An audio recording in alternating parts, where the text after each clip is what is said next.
Alright, here's a little trick for cutting dirty wood.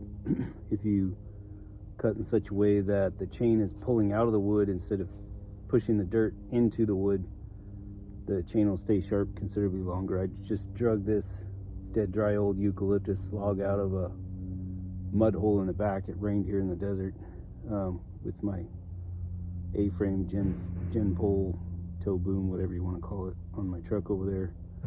We got John Sered.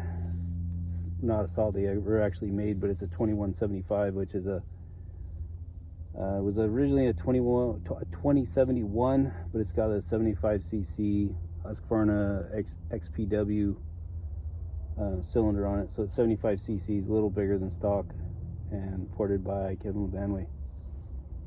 And 32-inch bar, steel, full comp, full chisel, round filed on a steel USG 2 steel angles.